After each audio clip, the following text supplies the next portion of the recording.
He wasn't supposed to be home that day, not for another 3 weeks at least, and that was exactly why the black luxury SUV rolled quietly through the iron gates of the ranch without announcement, the millionaire owner wanting no calls, no staff alerts, no formal welcome, just silence, because silence was the only thing that calmed him after months of ruthless negotiations and sleepless nights in glass towers and private jets. And as he stepped out into the warm afternoon air, the smell of grass and wood and something strangely familiar hit him so hard it made his chest tighten, because this ranch wasn't just property. It was supposed to be his sanctuary, the place where his 4 daughters were being raised safely while he chased empires.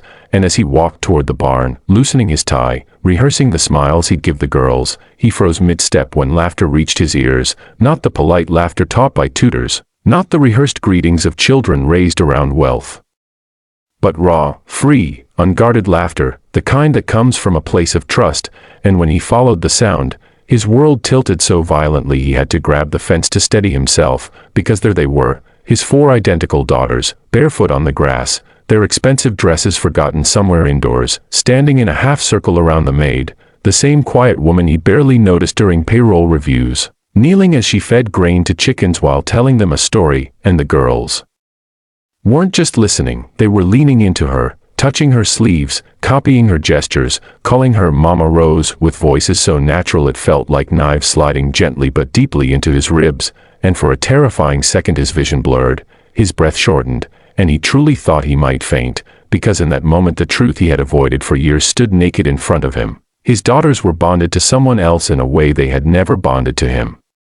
He tried to step back, but the sound of one daughter saying, "Mama Rose, tell Papa Chicken story again," shattered something inside him, and memories he had buried under contracts and profits came rushing back. The day he hired Rose after his wife died in childbirth, the way she never asked for overtime pay, the way the girls stopped crying at night only when she sang, the way she slept on the floor beside their beds when storms frightened them, the way she quietly declined weekends off because, as she once said softly, "They need me more than I need rest," and he had nodded distractedly, thinking it was devotion to employment, not realizing it was devotion to love. When one of the girls finally noticed him standing there, her eyes widened not in fear but confusion, and she asked innocently, "Papa, why are you home early?" And he opened his mouth to answer but nothing came out, because what could he say? That he had built an empire but outsourced fatherhood, that he knew their schedules but not their hearts, that he provided everything except presence.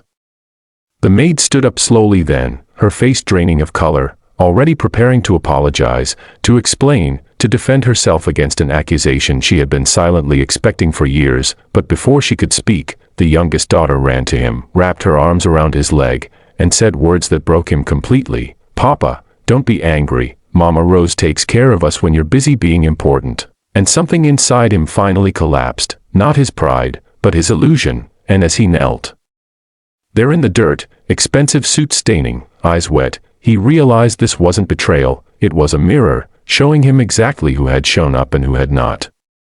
He didn't fire the maid, he didn't raise his voice, he didn't retreat into authority. Instead, he did the hardest thing a powerful man can do. He listened, he stayed, he asked the girls to teach him the chicken story, he asked Rose to sit instead of kneel. And that evening, for the first time in years, the ranch light stayed on long after sunset as a family ate together not because of obligation but because of choice. And as the narrator would say softly here, if this moment is touching something deep inside you, if you believe wealth means nothing without presence, if stories like this remind you of what truly matters, then pause for 1 second, subscribe to this channel, because every story we share is crafted to awaken hearts, not just entertain minds. And as the millionaire watched his daughters fall asleep that night with smiles that didn't need lullabies, he understood that success wasn't what he had built in the world, but what he had almost lost at home. And the real miracle wasn't that he came home early, but that he finally arrived.